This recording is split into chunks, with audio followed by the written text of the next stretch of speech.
Have you ever heard anyone say, I just don't have enough time? As if time was the only thing standing between them and growth. Reality check. You don't scale by squeezing more hours out of your calendar.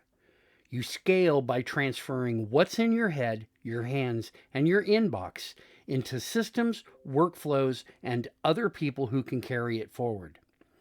That's how a business stops depending on the owner and starts running like a real company. Welcome to the Budding Entrepreneur Podcast. I'm Randy Bridges, business advisor, consultant, coach, and trusted partner to service-based business owners who are serious about performance, profit, and progress. This podcast exists to do one thing: help you solve the real problems that stall your growth, kill momentum, and burn out the very people who built your business. So let's get started, shall we? All right. We are on episode 218, and today is September 24th, 2025. Today's topic is all about one of the biggest myths in business.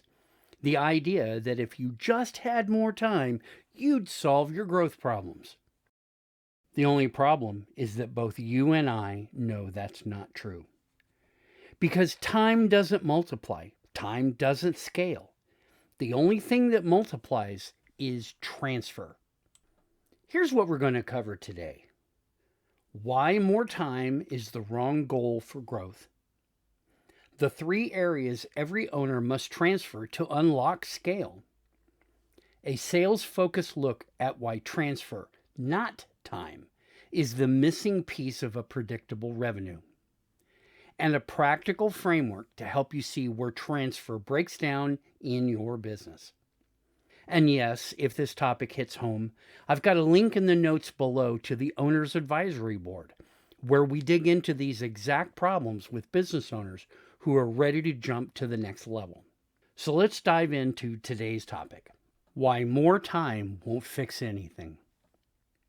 Business owners often believe that time is a constraint. If I just had another 10 hours a week, I could fix everything. But here's what really happens. You clear your calendar and the same work piles back up. You take a vacation and spend the next 2 weeks digging out from under the rubble. And you get ahead for a week, but then you're right back where you started. See, the bottleneck isn't your time. It's that the work isn't transferring anywhere. It's bouncing back to you, circling around like a boomerang, because you're the only place it lives. To make things worse, a lot of business owners believe the solution to their overwhelm is time.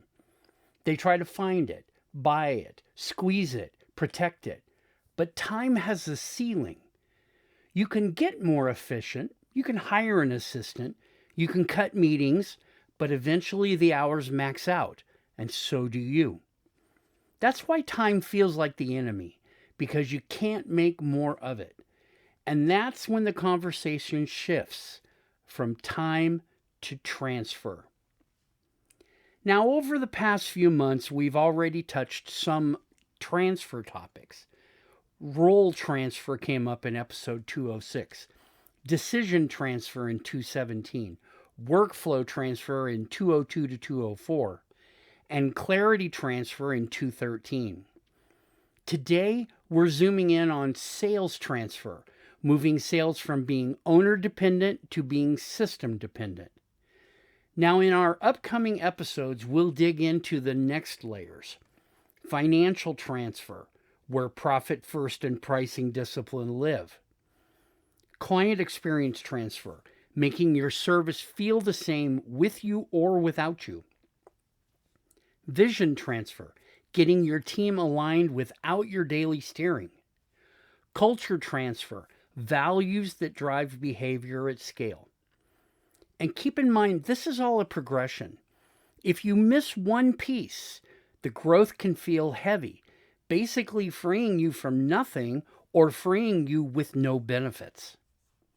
Now, there are 3 main areas where transfer has to happen for a business to scale.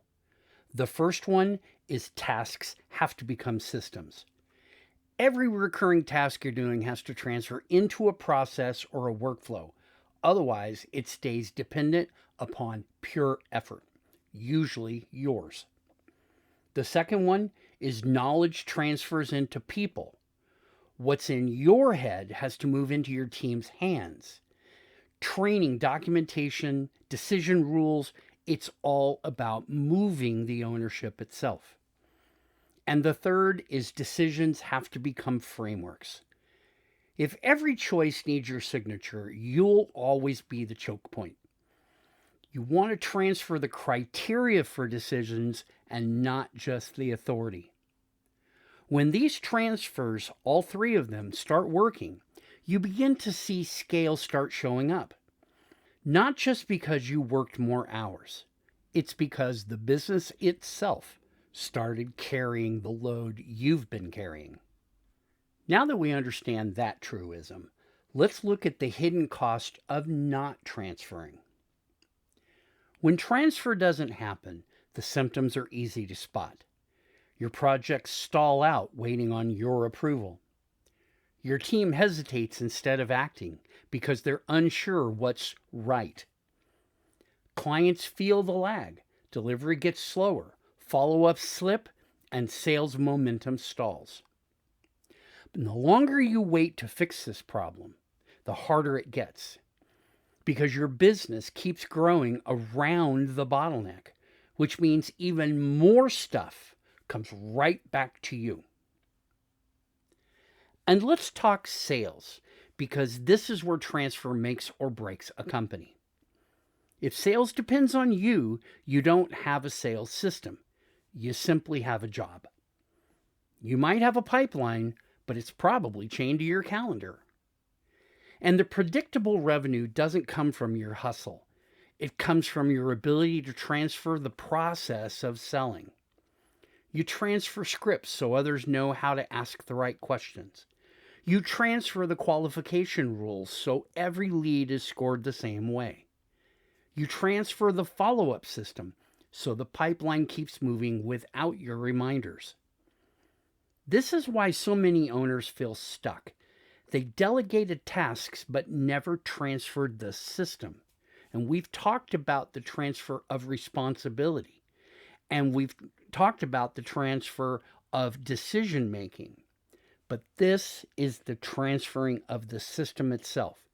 Until that happens, your sales engine and all the parts of your business will always run at the pace of your personal capacity. So let's take a look at our mini case study for this week.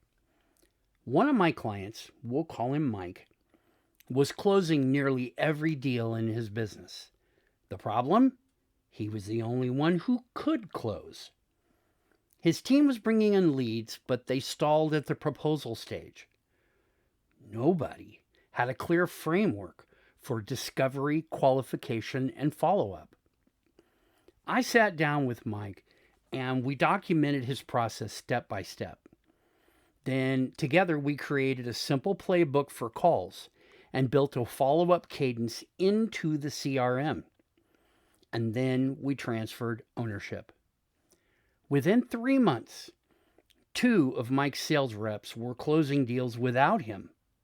The follow-ups tripled, and revenue started growing without him being in every conversation.